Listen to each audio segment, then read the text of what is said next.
Okay. Marcus, darling. No. Oh, I'm sorry. What? Thank y'all for joining Joyful Heart Praise again today, putting up and tolerating us. Man. I'm your cousin, I'm your friend. No, I'm just kidding. Okay. What? I'm your friend, your nephew, your baby, mama, grandma. Cousin. I'm the one that keeps your parents fighting. So we got got the topic today. What is our topic? So today I want to talk about marriage. I want to Okay. talk about not just the institution of marriage, but how we as a church culture, as Christianity, as Christians, as Bible-toting contemporaries, talk about That was nice. Bible-toting contemporary. That sounds like you gotta have a license for that. You got your concealed Bible-toting That's a BTW permit. Off the webpage. Anyway, I'm sorry, bro. I shouldn't interrupt you. What did you want to put out there? Well, because I understand marriage differently now. Being married twice, so the most 10 years I've ever had in marriage has been this marriage, 10 years. Joyful Heart Praise, I'm not judging him. Okay, do. I'm not going to make him feel bad about being married You will twice not make me feel when I've bad been married 3 times. I'm just saying. But see, I'm not going to judge this. That's what I want to talk about, because sometimes people, because in the church that I go to, they relish in the fact of being able to say husband or one wife. Now, I didn't know what that meant. That implies that you've had 2, and I don't have 2. I got 1. I just was married more than once, but for circumstances being what they were. They also, and I'm gonna tell you, I've been at fault with this. Like I would say, Vicky Winans, when her and her husband's marriage didn't work, I was really upset. I mean, not that they were my parents, but I'm like, how are you supposed to be these powerful people in God and then end up not together? They're human. No, I couldn't understand that at first. Right. You get what I'm saying? Because they teach us not to understand. Right. The church hasn't done that, in my opinion. The historical church did not understand it because it used to be illegal to get divorced. Yeah. Oh, no, I People didn't know understand that. Yeah. Yeah, it used to be across this nation, it was illegal to get Yes. divorced. So whenever you did, you were actually committing a crime.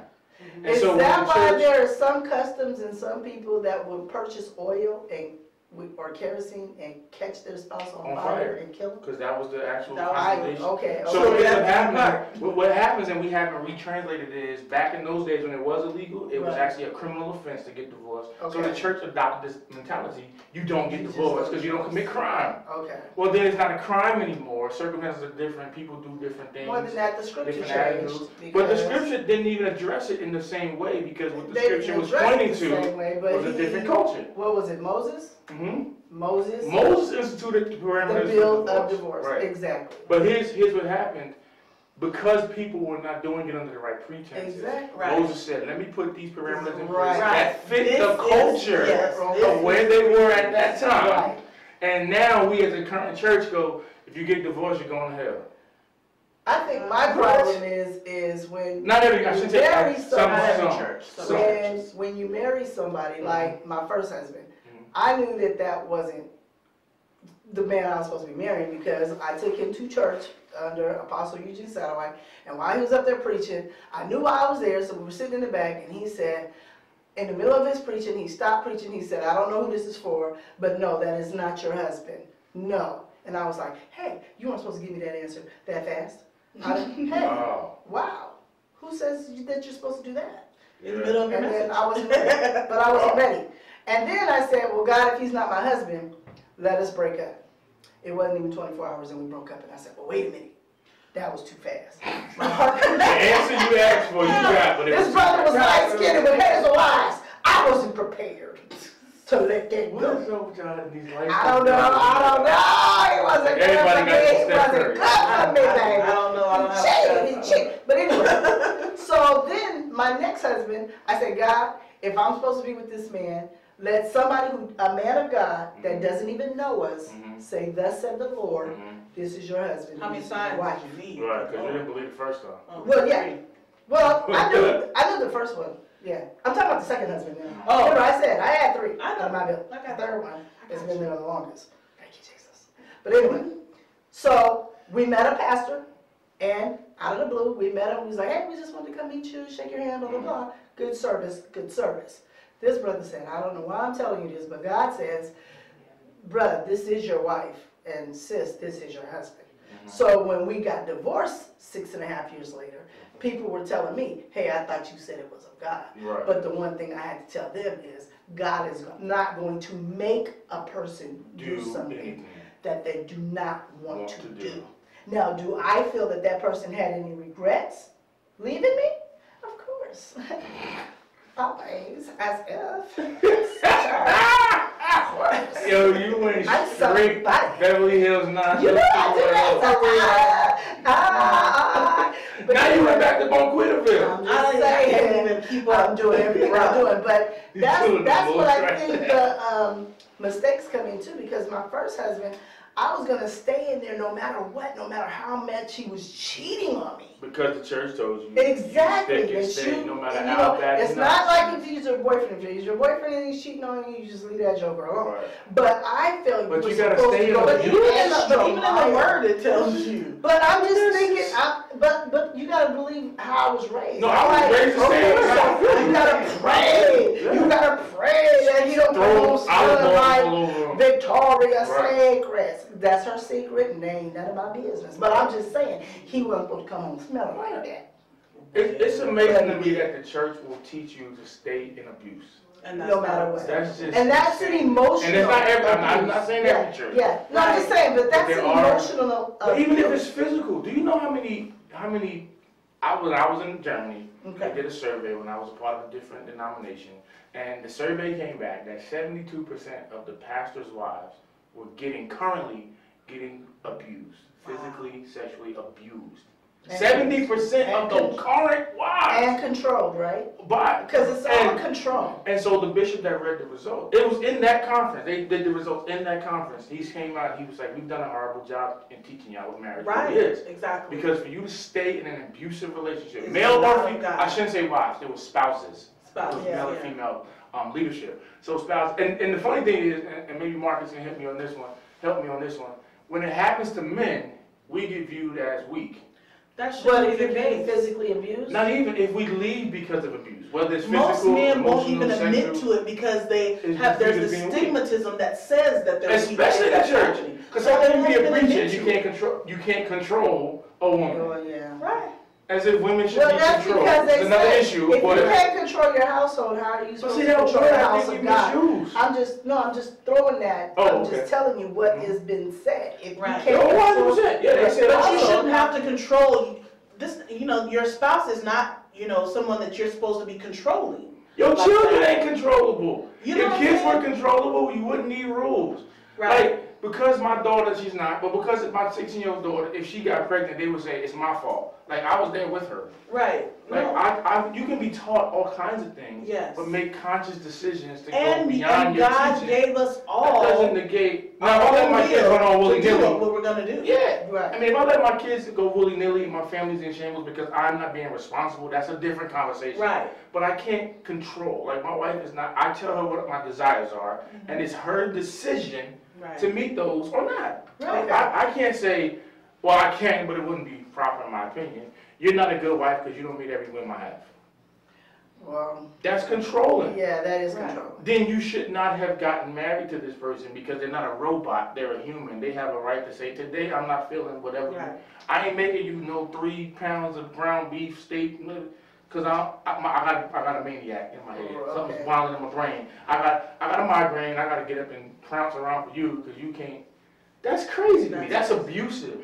But the church will tell you, if you can't control, there, no matter what. No matter and how you gotta bad. pray about it, and you gotta get with them other gossiping sisters, tell them your business, so they can go tell this person and that person. You hoping that they don't. You hoping that they don't, but then they will go to that other sister that ain't got no she don't even pray. She don't even go to the church. Talking about, I ain't trying to tell this sister's business, but I just got to this sister so-and-so did this, and he didn't want her anyway. And he was looking at the choir director, and how often they be going out to go eat. What she know about it? She just and you know what's funny? And then they just that person's life is usually worse than what they're talking about. Yeah, most of the time they ain't got nobody. They have to get the focus off of them. They got to deflect because most of the time they ain't got nobody. They single, and that's why they single. Well, even if saved and unsatisfied. you know what I grew up with?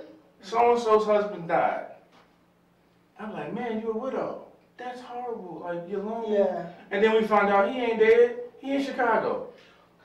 Oh, that's I grew up with multiple instances. She did. He since dead the so-and-so husband is dead. He did to her. But he in Colorado. What he do? He on the West Coast. What he do? He did to her. And he didn't do nothing. That's his story. No. The story comes out. The churchy person spent so much time focusing on church that they didn't fulfill responsibilities, duties, whatever you want to call them, at home. I'm going to tell you, right? Yeah, that's a good example. Because I met a woman who focused all about church. Husband was like, I want time for us. I want time for us. She wouldn't give him that. She felt that pleasing God was being there at that church, being at that church's beck and call. But what did God tell the wife? Wait a minute. That's where your first lady and your pastor, or your pastor, or woman pastor, male pastor, don't matter. That's when your pastor comes in and tells you just what a pastor in Louisiana told her. She said, your husband is still the head. Go home. Right. And you don't come back to church until he releases you back to church. And if you trust God, that's going to happen. So what she instructed her to do was get some blessing oil and be in that bed and rub his head and be like, you know how much I love you, but still be praying at the same time, dropping blessing oil. And then he said, you know, baby, you ain't been to church in a while. Do you want to go to Bible study? Don't you guys got Bible study tonight? And she goes, oh yeah, but you know, I'll stay home. And he was like, no, you can go ahead on the Bible study. So you see how God moved? So when she did go to Bible study, you know what that same first lady told her? She pulled her to the side. She said, when you get home, you make the best love to that man ever that he has ever had in his whole entire marriage. So you know what happened? That's what she did.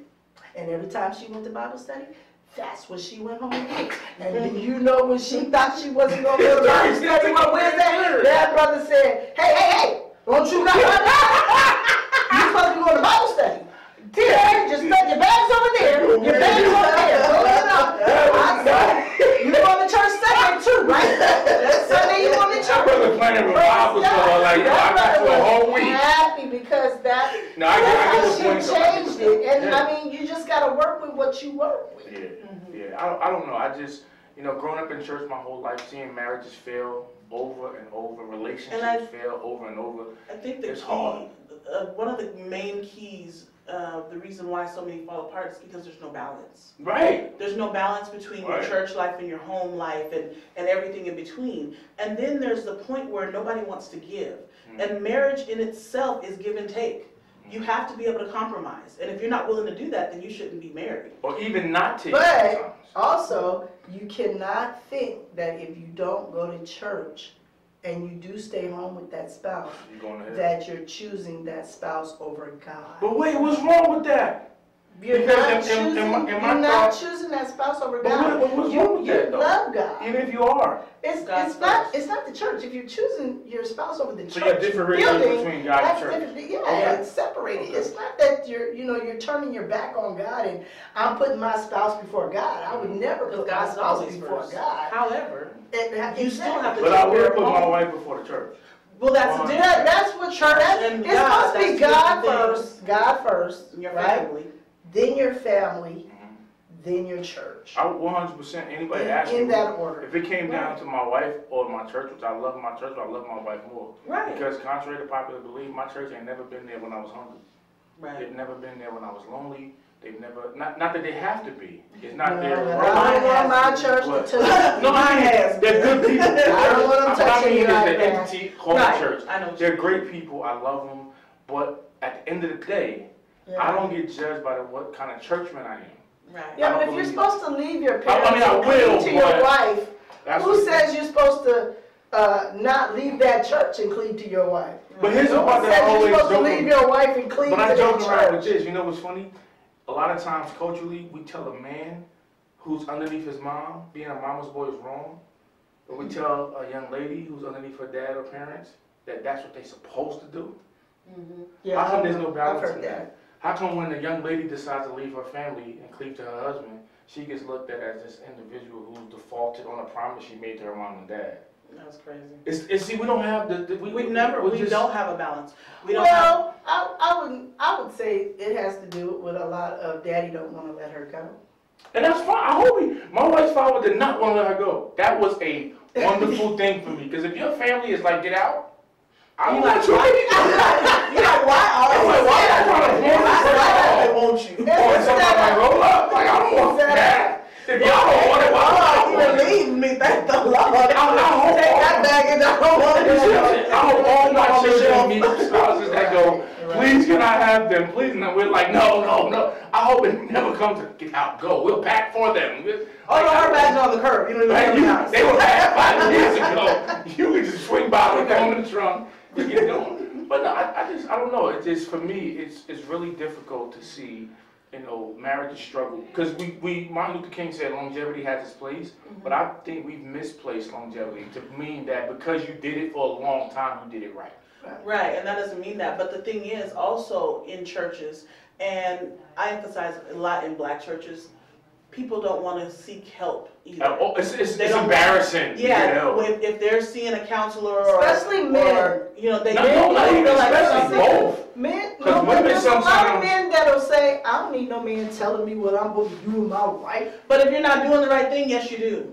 Sometimes you do. But I Sometimes say you this, help. the best person to listen to is the person you're married to.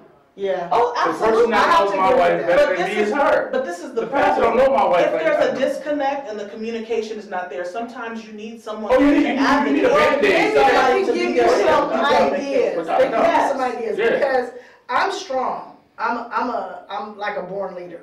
Not that I want to be the head. I want to be a helpmeet, but I don't want to be helpless. Right. I'm a helpmeet for that. I am your And support. redefining what submissive means. I don't want nobody telling me to be submissive. See, because you're looking at the word the way we were taught. But you're looking at, you're looking and not at the it way wrong. I believe the word should be interpreted I don't in have a proper problem context. I don't have a problem. Submissive. I don't have a problem How being do you see submissive. it? But this is the thing. We should be submitting ourselves one to another. It Right. shouldn't be I just can the agree with woman. But those scriptures are There's a- contradictory. Because one scripture says, women submit to your own husband, and the other scripture says, submit to each other. Well, those scriptures were meeting two different parameters. But We I make a- I think believe God we knows make what a he was dealing with misinterpretation. too, because he had to give men an order Well, to in that love your culture, wives.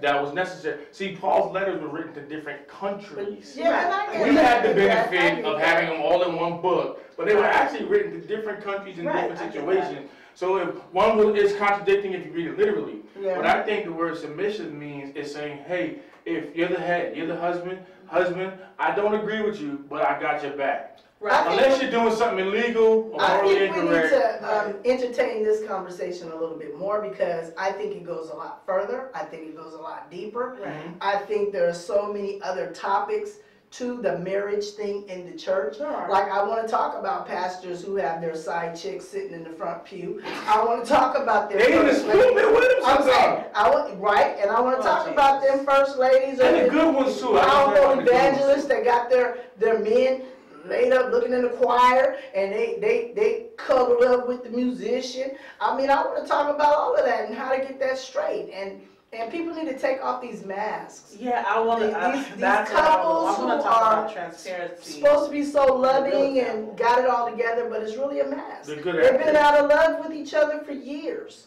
Right.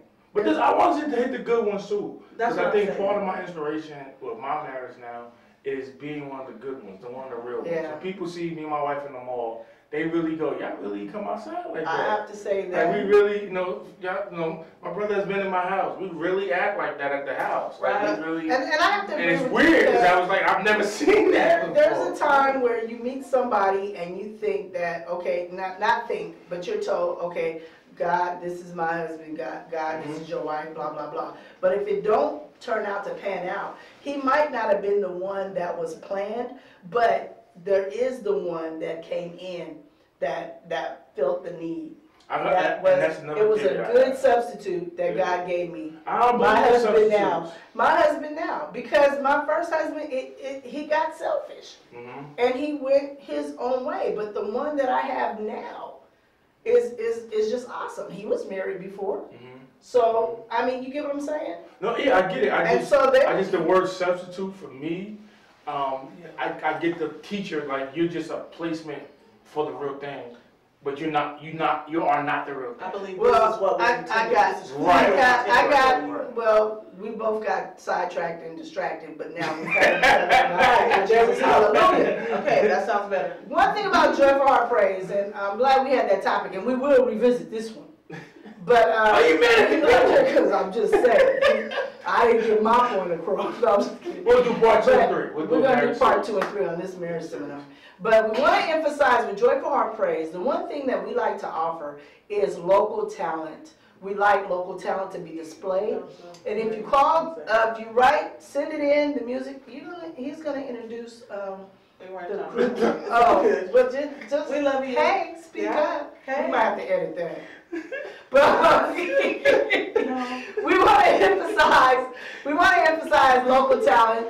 Send your local talent in to joyfulheartpraise@gmail.com. Once you send us your talent, spoken word, stand-up comedy, music, just music, lyrics with music, anything that you can do that you feel is good that we want to put it on our show, we will put it on our show, even if it's a small tad bit of a video of yourselves doing whatever you do. Just send it into joyfulheartpraise@gmail.com. We will then send you paperwork to sign to give us the approval to put it out there on the air. So if you don't mind it being on TV, YouTube, play it on Spotify. Oh, am I bragging? No, you're bullying the people. I'm just saying, you better do what I tell you to do. No, I'm just kidding. If you like your workout, just come with it. So today, our featured artist is going to be Christina Brask and Ozzy. And we want you to enjoy the selection, Praise to Jesus.